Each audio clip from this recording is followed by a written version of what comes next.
Street Fightin' Dogman. Dear Scary Stories NYC. When I was young, my grandfather used to tell us stories about the old days when he was a dock worker in Chicago and a few other places in the Midwest. One of the stories might be interesting to you, I think, because it involves an animal that he described as a wolfaroo. Personally, I think it was a werewolf or upright dogman, but you can decide that for yourself. This story stretches back a long way, possibly over 100 years ago. It happened sometime after World War I, but before the Great Depression. I'm not really sure of the actual dates, and my grandpa's gone now, so I can't ask him. But it's in that range of the late teens to the early 30s somewhere. Now, Grandpa used to tell us stories about a boxing kangaroo that fought in these sort of underground fight club scenarios back north of Chicago in those olden days. Actually, he said there were a couple of different fighting kangaroos over the years. But then there was a far harder to beat boxing animal called the wolfaroo, which was not imported from Australia at all. The wolfaroo was said to have come down from northern Wisconsin, or maybe Michigan. The legend about him was that some lumberjacks cut down a tall tree that he had been hiding up inside of. When it came down, so did the creature, and the fall knocked it out. The men captured the unconscious beast, and they attached boxing gloves to his dangerous, clawed, hand-like paws before he could wake up. Soon he was being trained to fight in the way that animals used in dog or rooster fights are trained. That dogman may not have had use of his claws anymore, but he became an even angrier and more dangerous animal after each training round and each new prize fight for which he never got to share in the prize. By the time that creature had gotten far enough south for my grandfather to have seen him fight, there was no longer question that he was unstoppable and unbeatable. The point had ceased being whether anyone could defeat the creature in a boxing match, but instead how long they could survive without either being seriously injured or else escaping the ring and running away to fight another day. I asked Grandpa why he was called a wolfaroo. Did he hop like a kangaroo? Grandpa admitted that he hadn't really ever thought about the name before, but he guessed it was probably because there had been a few boxing kangaroos that the men of that era might have heard of.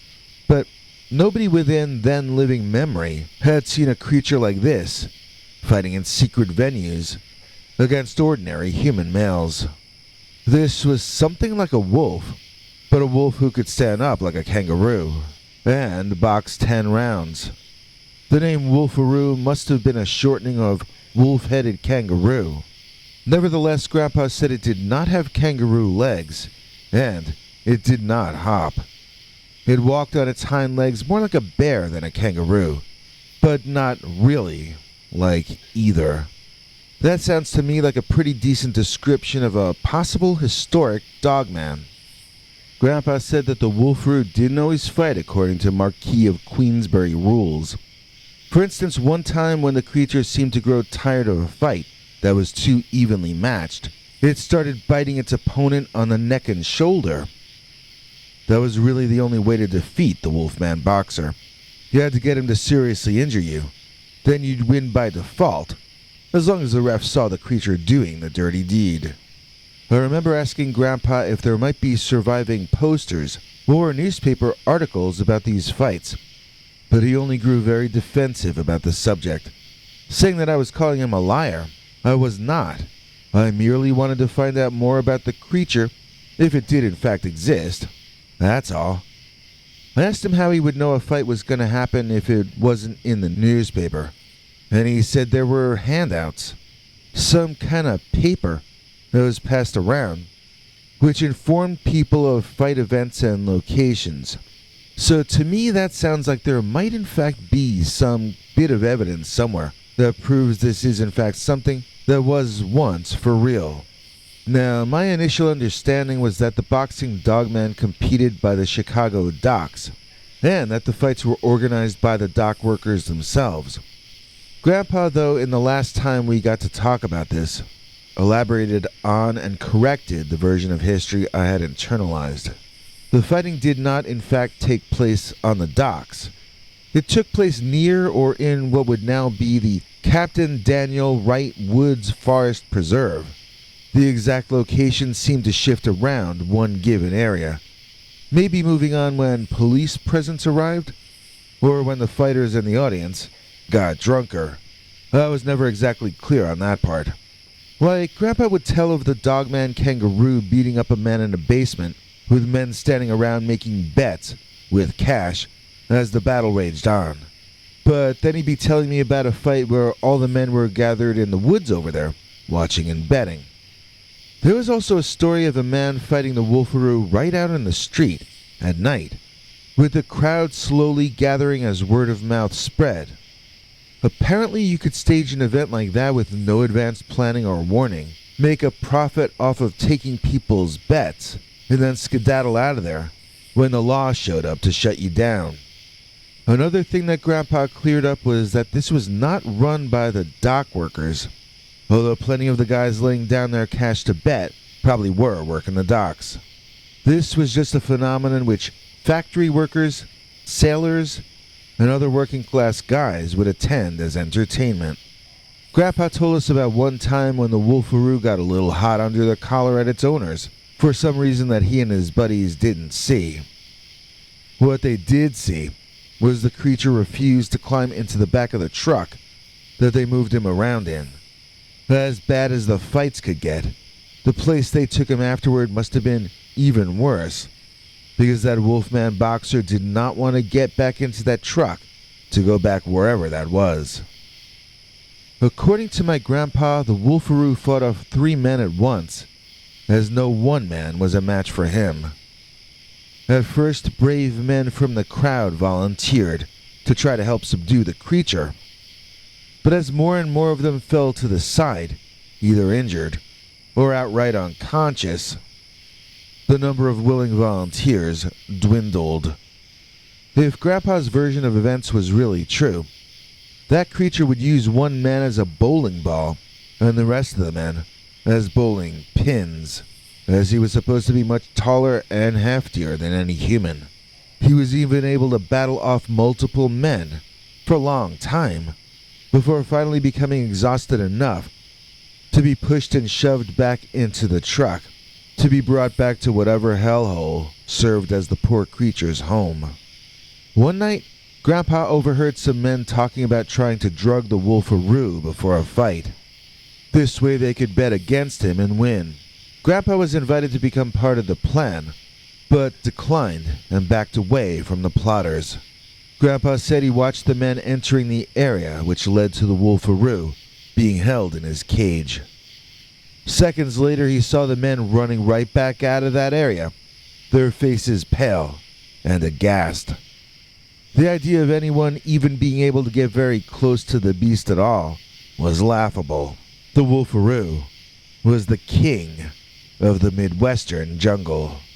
I asked Grandpa if he knew whatever became of the boxing dogman, and he thought about it for a while, then shrugged. It was just one of those things from that time, from that era. Asking where the dogman went is like asking where the Lindy went, or the hop, or the peppermint twist. It was something that belonged to one place and time. When you were later living in a different place and time, you just didn't think about that any longer. Did kids in the 80s waste their time thinking about Studebakers? If there are any underground fight scenes that the modern day equivalent of tough guys like my grandfather go to watch and to bet on, I wonder if there are any modern day equivalents of the wolfaroo. Because, in spite of all the danger, I really would find it an incredible thrill to get to see something like my grandpa witnessed. I'd love to, just once, get to see a 21st century version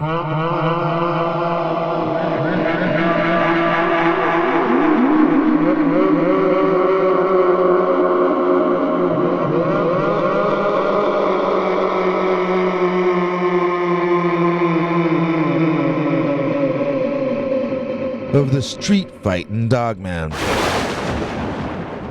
He's a monkey who hosts YouTube movies. Everybody loves him and thinks he's groovy. Mr. Spinks with 2 exclamation marks. He always hits it out of the park. Please join me in thanking Mr. Spinks for being a channel member of our channel now for a full year. Mr. Spinks gets to see our weekly Sunday secret uncensored stories, such as this week's gory story, My Girlfriend is a Werewolf. If you'd like to see that too, then just listen to what our international TV spokesmongrel, Henry Dogman, has to say. Hank? Thanks, Biggie. And thanks to all of you for watching this far. If you liked it, please click like. If you'd like to see more of our work, please subscribe. And also click that bell icon if you'd like to be notified when we put out a new episode. To become an executive producer, you can donate to us through the thanks button under each of our videos or through our paypal.me/PeterBernard209 page. To receive cool perks like secret uncensored Dogman episodes far too wild to ever run on this channel, you can become a YouTube channel member by clicking the join button.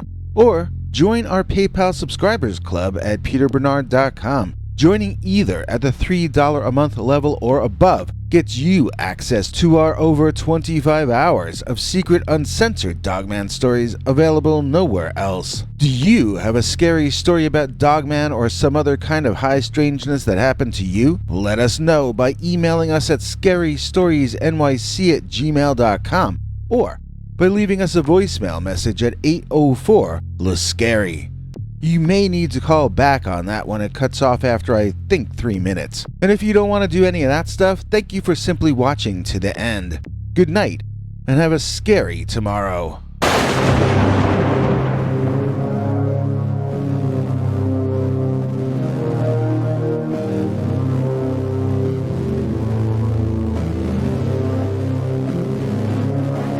Come back for more scary stories.